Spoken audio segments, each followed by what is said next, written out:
I mentioned how Silent Hill 2, in my opinion, the scariest scene in that game. I did a video on it. Silent Hill 3 also has a very scary scene, but it's taking place during gameplay. And in my opinion, I got freaking scared of this part. It was probably one of the best scenes in Silent Hill 3 for me. So, in Silent Hill 3, Heather is now in a hospital in Silent Hill exploring the building. And she comes across a lot of diary entries.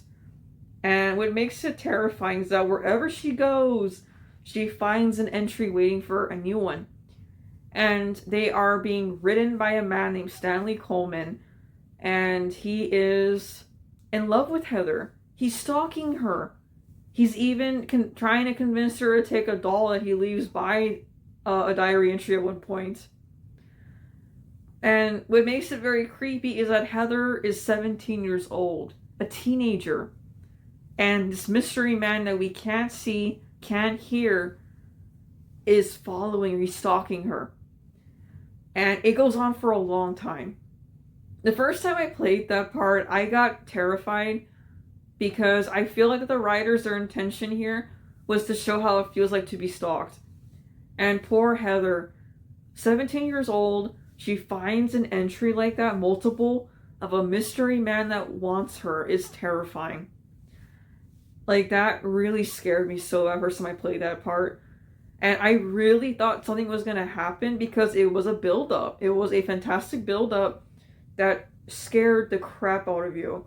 And my heart was beating like every time I found a diary entry because, again, I kept expecting something to happen.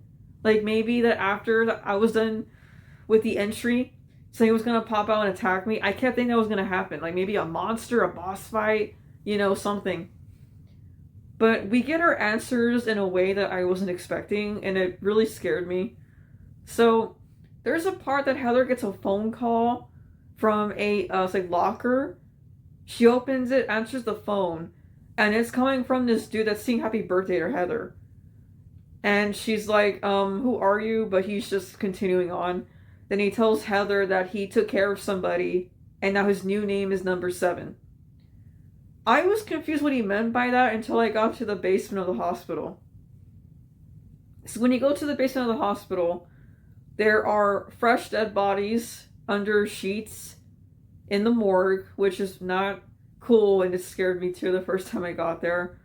I'm not playing. I really thought for a second that one of the bodies was just gonna like sit up. I would have screamed if that happened, and only Silent Hill can do that to me. I was prepared for that to happen. I was so scared, and it didn't help that when you got down there, there was breathing, and I was just like, I'm done. Like, I wanted to get out of that area so bad. Oh man. Only Silent Hill can do that to me.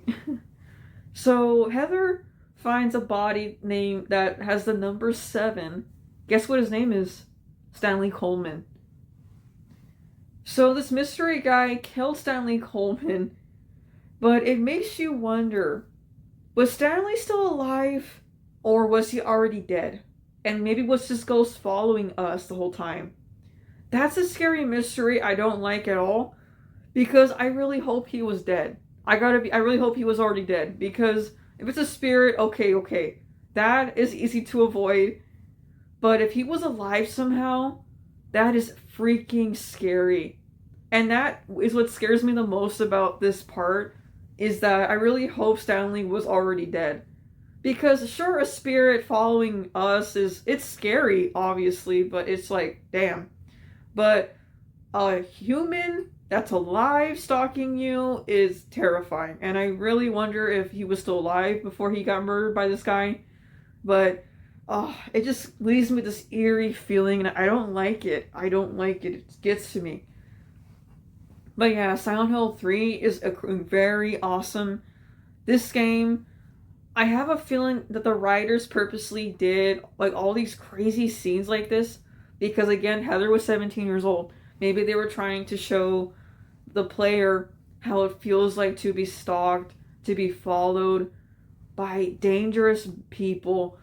It just gives you this horrible feeling. And what's scary is that this does happen in real life, And I think that's why this game scares me in that way.